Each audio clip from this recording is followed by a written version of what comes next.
Every rainy season, Lagos floods. Every rainy season, the same roads go underwater, the same houses fill up, the same people lose everything. And every rainy season, Nigeria responds like this has never happened before. Nigeria's rainy season runs from around April through October, and it peaks between July and September, which means what you're seeing right now is the warm-up, because the season hasn't even peaked yet. And this is not a Lagos problem alone. Down in Niger Delta, states like Bayelsa, Rivers, and Delta flood frequently because the land is flat and threaded with rivers and creeks that struggle to drain excess water. Up north, Kogi, Benue, and Borno sit along major river systems, and when the Niger and Benue rivers swell after heavy rains, entire communities can end up underwater. Every region has its own version of the same disaster, and it's been playing out on the same schedule for decades. And yet, every single year, the response looks like the country is being caught off guard. And the thing that really gets to me is that it is getting worse, measurably year on year, and nobody is treating the escalation as the emergency it is. According to the Nigerian government and UN data, the 2022 floods hit 34 out of 36 states. 603 people died, 1.4 million displaced, more than 82,000 houses damaged, and 440,000 hectares of farmland destroyed. Across the country, 64% of Nigerian households reported being affected by those 2022 floods, and it was significantly worse in rural areas where 74% of households were hit, compared to about 40% in urban areas. The World Bank and the National Bureau of Statistics put the economic damage for the 2022 floods as somewhere between $4 and $9 billion, which is a staggering range. Then a single flood in Borno in 2024 killed 230 people and displaced 600,000 in one state. And the 2025 Mokwa flood in Niger State killed at least 500 people in one event, which is the deadliest individual flood Nigeria has seen in recent memory. Nigeria loses an average of $1.1 billion every year, and floods account for nearly 69% of that. Rainfall intensity is increasing year over year, and the 2026 annual flood outlook flagged 33 states, including the FCT, and over 14,000 communities as high risk. Anyway, all of those states flood, but the one that dominates the conversation is Nigeria's commercial capital and largest city, Lagos. And to understand why Lagos floods the way it does, you have to understand what Lagos actually is. Lagos is a coastal city sitting on a lagoon system at about 6 meters above sea level. It was not always concrete. The whole region was built on wetland territory. And a wetland is land that stays saturated with water, so lagoons, mangroves, tidal creeks, marshes. And a 2013 study that analyzed spatial changes from 1984 to 2006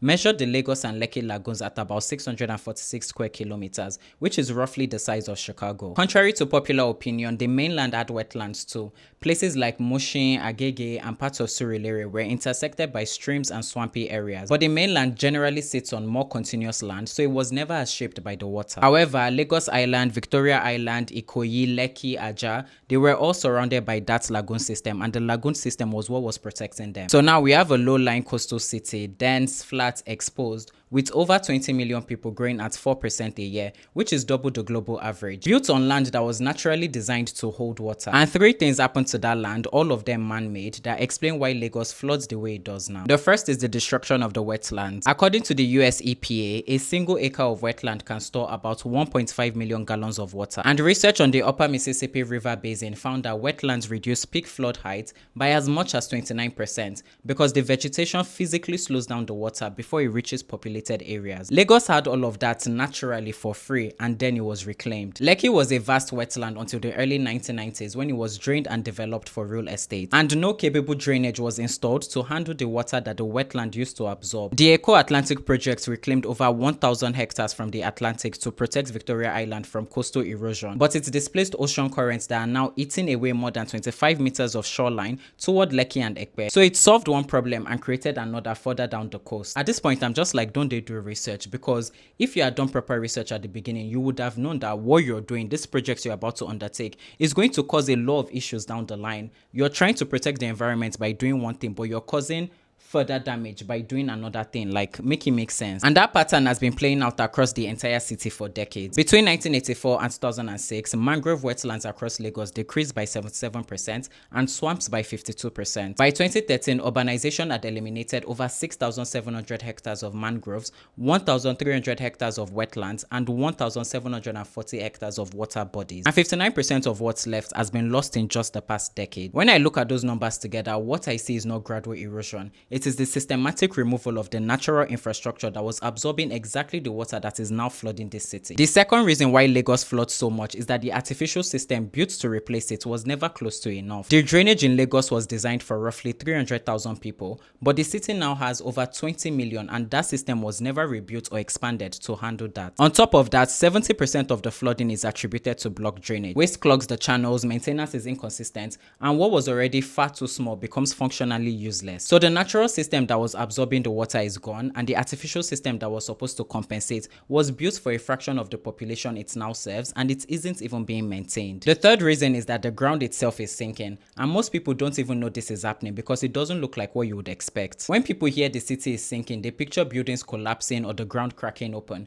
but that's not how it works. It's slow, it's invisible, and it's been happening for decades. Underneath Lagos, there's water stored in the ground in the tiny spaces between sand, gravel, and rock. That water isn't just sitting there, it's actually helping hold the soil up, keeping it stable. And because only about 35% of the population has access to public water supply, millions of homes, businesses, and factories rely on boreholes, pumping that underground water up for everyday use. When you extract that much water over that many years, those soil particles pack close together, the ground compresses, and the land slowly sinks. That process is called subsidence, and Lagos is sinking at an average of about 6.7 millimeters per year, with some areas sinking as fast as 87 millimeters per year. And then urbanization makes it worse because modern cities are heavy. The apartment blocks, the roads, the shopping malls, the bridges, all of that weight is sitting on soft water depleted sediments that is already compressing. It's like placing heavy books on a memory foam mattress. Over time, it sinks. And parts of Lagos are built on reclaimed land. Loose sand and fill material that naturally settles for years or even decades after construction. So you have ground that is losing its water support, being loaded with heavy structures, and in some areas the ground was never solid to begin with. The sea level doesn't have to rise for Lagos to flood more. If the land sinks by 20 centimeters, then relative to you, the sea is now 20 centimeters higher. Storm surges travel further inland, drains become less effective because the gradient changes. Smaller amounts of rainfall cause flooding that wouldn't have happened 10 years ago. The water doesn't have to rise more because the land has move closer to it, and nobody feels it happening because it's not dramatic. It's millimeters per year until one rainy season your street floods and it never flooded before, and you blame the rain when the actual problem is that your street is lower than it used to be. So that's what's happening physically. The natural buffer is gone, the artificial replacement, which is the drainage, doesn't work, and the ground is sinking. And what all of that produces is what you see every rainy season. The mainland floods, places like Oshodi, Surulere, Mushin, Bagada, Akowonjo, all of them go underwater during heavy rainfall. But the island is worse because the island was more dependent on the lagoon system that was destroyed. Houses in the Ajah area built directly on reclaimed wetland submerged during heavy rainfall. And for decades, developers reclaimed and built without any checks at all. No environmental assessment, no drainage plans, just build and deal with the consequences later. Environmental impact assessments were only made mandatory for developers in September 2025, and the government has now suspended all reclamation. But 30 years of unregulated wetland destruction doesn't undo itself because you signed a new law. According to the World Bank, Lagos needs over $50 billion to close its infrastructure gap. The state has managed to spend less than $1 billion a year for the past decade. So that gap is not closing, and every rainy season that passes without a higher structural investment makes the next one even more expensive. And I blame both ends, the government for having absolutely no checks in place for this long, and the developers who went ahead knowing what they were building on. It was a system that rewarded short-term profits and punished nobody for the long-term consequences. And the people living in those houses right now are the ones paying for it every single time it rains. The damage goes well beyond what you see in those flood videos because there's a second disaster that follows the water and almost nobody talks about it. Lagos has only 5% of its population connected to a public sewerage system, and only 35% have access to public water supply. So when flood water rises, it mixes with raw sewage, and what flows through people's homes and streets is contaminated water carrying cholera, typhoid, dysentery. So the health fallout from flooding is its own crisis, and it hits hardest in the areas that already have the least access to healthcare. And then when the water hits the buildings and the buildings can't take it, people get displaced and children lose weeks of education. According to a report tracking incidents from 1974 to 2025, Nigeria has recorded 653 building collapses, killing 1,616 people, and Lagos accounts for 55% of all of them. Building regulations exist, the regulatory bodies exist, but enforcement is basically non-existent. Inspections find substandard cement, low-grade steel, weak concrete blocks, unlicensed builders doing work they have no qualifications for. The rules are there, but nobody is enforcing them, and people are living in structures that were never built to survive what the rainy season puts them through. Also, farmland gets destroyed, which pushes food prices up and drives inflation that hits the people already worst affected. And then there's what I think is the most quietly devastating part of all of this, which is the cycle. After every flood season, people go back to the same areas, rebuild with the same materials because they cannot afford to move, and there is no government support to relocate them or help them build to a higher standard. So the same houses flood, the same roads collapse, the same damage happens, and the cost compounds because nothing structural changes between one rainy season and the next. The flood becomes annual, the damage becomes annual, the suffering becomes annual, but the investment to stop it never arrives. So what does Nigeria actually have in place to deal with all of this? At the national level, NEMA, the National Emergency Management Agency, runs preparedness campaigns, coordinates with state emergency agencies, and distributes relief after flooding. The Nigeria Hydrological Services Agency produces the annual flood outlook, which is the early warning system the country relies on, and the 2026 report flagged 33 states and over 14,000 communities as high risk. On top of that, NISA operates a real-time flood forecast dashboard with over 250 monitoring stations, a dedicated mobile app, and a free SMS and email alert system that citizens can subscribe to for warnings in their area. And NIMET, the Nigerian Meteorological Agency, produces seasonal climate predictions translated into 3 major languages to reach communities at the grassroots level. To prepare the country for flooding in 2025, the federal government approved 10 billion naira, which is roughly $6 million for the entire country. And when I hear that number, I really don't know if I should laugh, to be honest, because the annual flood damage alone averages $1 billion, but your response is $6 million. At the Lagos state level, the response has been more tangible, even though 90% of it was funded by Germany, and we're yet to see its effects. In March 2026, Lagos launched a parametric flood insurance policy covering up to 4 million people across 7 local government areas, with up to $7.5 million for response and recovery. What makes this different from a normal insurance policy is that it pays out automatically based on satellite measured rainfall. So nobody has to file a claim, nobody has to wait for an assessor. The payout triggers when the rainfall threshold is hit. As of right now, no payouts have been triggered because the policy launched just before this rainy season, and the specific rainfall threshold that activates a payout hasn't been publicly disclosed. So it exists on paper, it's designed well, but whether it actually delivers for the people it's supposed to protect is something we won't know until this season plays out. The state has also built 69 kilometers of stormwater drainage, constructed the Great Wall of Lagos as a coastal barrier, and dredged and maintained 32 rivers across about 57 kilometers as part of its flood management program. Lagos also has the Ilubirin pumping station, which is described as the first mega pumping station of its kind in West Africa, with 3 million liters per hour capacity. It has completed its second test run, but isn't yet fully operational. The state has also deployed some temporary pumps to handle stormwater while Ilubirin is being finished. And even when the project is finished, research shows that what is being built is still barely enough for Lagos. On the mangrove and wetland side, the Lagos Climate Adaptation and Resilience Plan lists mangrove restoration and shoreline protection as core pillars. The state has a formal partnership with the Nigerian Conservation Foundation to drive nature-based climate solutions. And the Blue-Green Network policy announced in 2025 technically mandates protecting wetlands rather than cementing them. And in 2025, the government credited all of this, the forecast, the early warnings, the preparedness campaigns, with helping reduce flood fatalities from over 1,000 in 2024 to 241, and the number of people affected from 5 million to less than 500,000. So something worked, I guess, but more on that later because the data is something. On the private side, there are also people working on this. Climatrix AI, based in Lagos, places robotic sensors at water bodies that read water levels and flow speed in real time,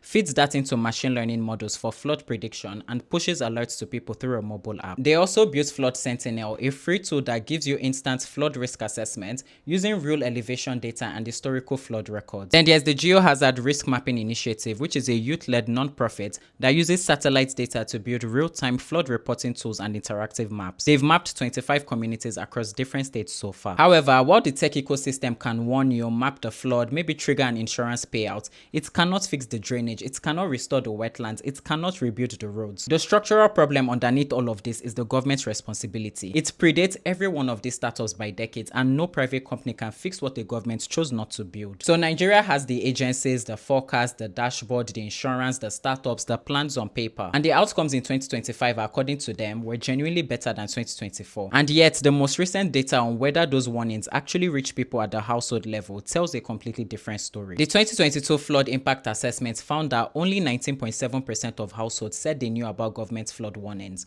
Only 8.3% were able to evacuate, and 61.7% said they don't have a safe place to go in future floods. All the times I've been in Lagos during rainy season, I never received anything from the government, and I don't know about you guys. I don't know if anybody received anything from them. I don't know if this is one of those things where you have to download their app and go and register yourself. I mean, for one of them, I do know that you need to subscribe to like their SMS and all of that, but did anybody actually even receive it? Even the entire program and the fact that this exists, did anybody hear about this? Like, please let me know. That survey has not been repeated, so I cannot tell you whether the number has improved since 2022, and neither can the government because nobody has gone back and measured it. They say the outcomes got better in 2025, but whether that's because the warnings are actually reaching more people, or because the flooding was less severe that year, or because specific high-risk areas got targeted intervention, nobody can say because the household level data doesn't exist yet. Anyway, when I look at Jakarta in Indonesia, which is structurally the closest comparison to Lagos, it's over 40% below sea level and sinking 5 to 15 centimeters a year from groundwater extraction and colonial era drainage overwhelmed by population growth. Yet, the city has 668 stationary pumps and 536 mobile pumps that deploy during storms. That is over 1,200 pumps across a city dealing with the exact same problem Lagos is dealing with.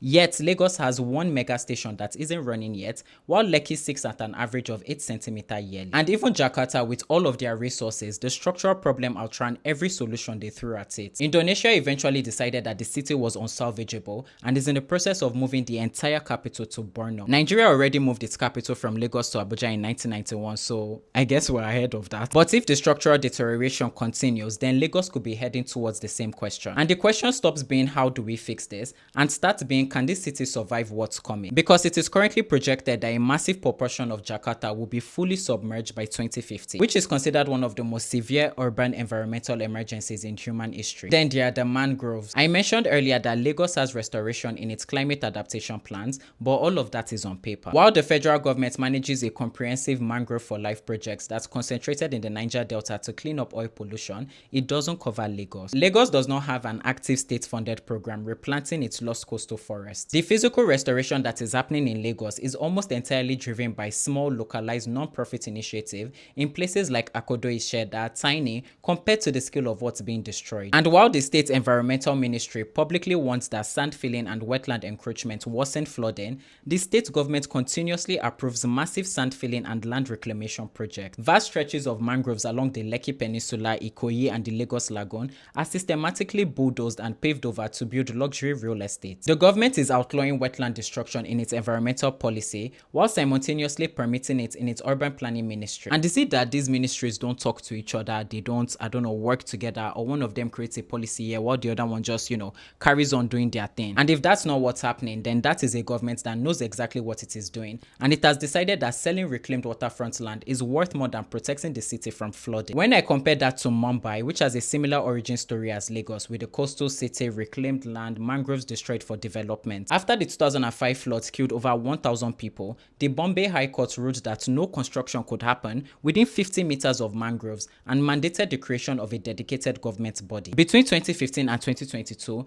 they allocated about $5.2 million and targeted over 1,500 hectares of restoration. And the results have been mixed because restoration failed at 13 of 25 sites and actual new mangrove coverage was only about 30 hectares. So Mumbai's program has not been a success. But there is a difference between a government that tries and gets messy results and a government that writes the plan and then does the opposite. Mumbai created an agency, funded it, and mandated protection by law, while Lagos wrote the plan and then approved the bulldozers. And when you look at what happens after a flood, what governments actually give back to the people whose lives were destroyed, you realize just how wicked the Nigerian government is. In Nigeria, the cash that reaches flood victims comes from UNICEF and the Red Cross. UNICEF ran programs giving 25,000 to 47,000 naira per household. A pilot program by the International Rescue Committee gave about 195,000 naira to 1,450 households before the 2022 floods, and this was funded by Google. On the other hand, the Nigerian government approved 6.3 billion naira in interest-free loans. Loans, not compensation.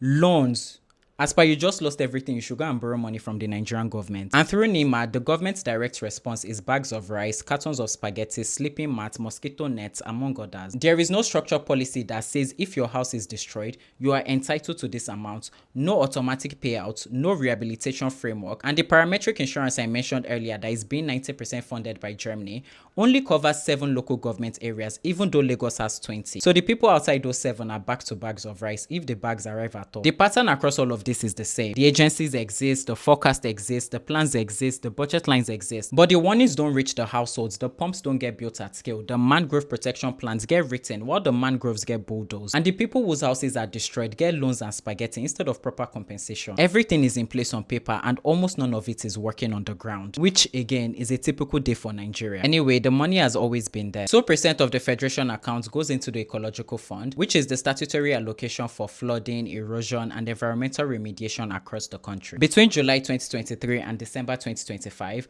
109 billion naira was disbursed to states from that fund. Joshua Dare, former governor of Plateau State, was convicted for diverting 1.1 billion naira from the ecological fund into a private account under a fake company name. He was sentenced to 14 years, reduced to 10 on appeal, and the Supreme Court upheld the conviction. But then in 2022, former President Buhari granted him a presidential pardon. He was convicted by 3 courts for stealing ecological money, but pardoned by the president. Babangida Aliyu, former governor of Niger State, is being prosecuted by the EFCC for diverting 800 million naira from the state's 2 billion ecological fund. Witnesses testified that 80 checks were drawn in someone else's name and the cash was delivered to his chief of staff. The case is still in court as of 2026. In 2013, 2.5 billion naira was released from the ecological fund to the Nigerian army to relocate and build a barracks. Nothing to do with ecology, nothing to do with flooding, just money redirected somewhere else entirely, while the real flood victims were left homeless. In 2018, the House of Representatives found that 33 billion naira from NEMA's Emergency Intervention Fund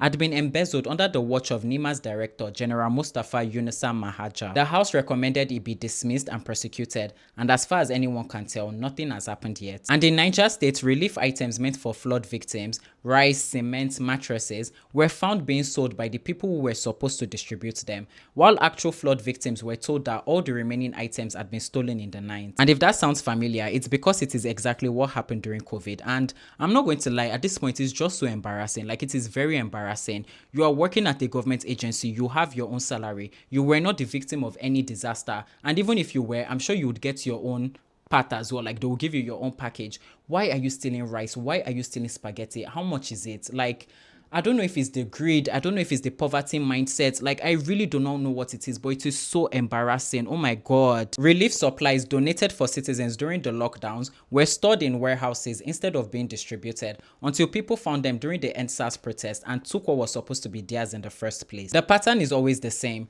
Resources are allocated for a crisis, officials intercept them, and the people those resources were meant for never see them. And when I think about what 109 billion naira could have done if it had been properly deployed, that is pumping stations, that is drainage expansion, that is wetland restoration, that is the compensation system that doesn't exist. The money has always been there, it just never reaches the ground. And the people living through this every single year, the same people whose houses flood, whose streets collapse, whose children miss school, they absorb the cost of that gap with their own money, their own debt, and their own labor because nobody else is paying for it. And I want to put one final number next to that. China spent $12 billion across 30 cities on green flood infrastructure, and 19 of those 30 cities still flooded after all of that investment. Even $12 billion doesn't guarantee results when the city is growing faster than the engineering can keep up. Nigeria's 2026 spend is $55 million against a $30 billion infrastructure deficit. If $12 billion can fail, then $55 million in preparedness budget is not a serious attempt. It is a line item that exists, so someone can say the line item exists. I hope everybody is keeping safe. I understand how difficult these things are. I was speaking to my mom over the weekend and she was telling me just how terrible these things are. Everybody's car is getting damaged. Everybody's house is, like, one of my friends, our roof is literally leaking right now. So I really hope everybody's staying safe. Like, honestly, I don't even know what else I can say. I really don't know what else I can say because it just seems like it is the same thing year on year, every single year. Nothing is changing. When I even first started doing this research, I was like, okay, maybe Nigeria actually doesn't have the actual, I don't know, infrastructure in place. Maybe they don't have the budgets. Maybe it's just something that hasn't been accounted for. But seeing that the money is there, like, I don't even know why I just thought it wasn't in place. Like, we do this all the time. I talk about this all the time. And we just end up going back to the same reason. The money is there, but somebody has taken it. Like, I should know better at this point, for real. I should know better.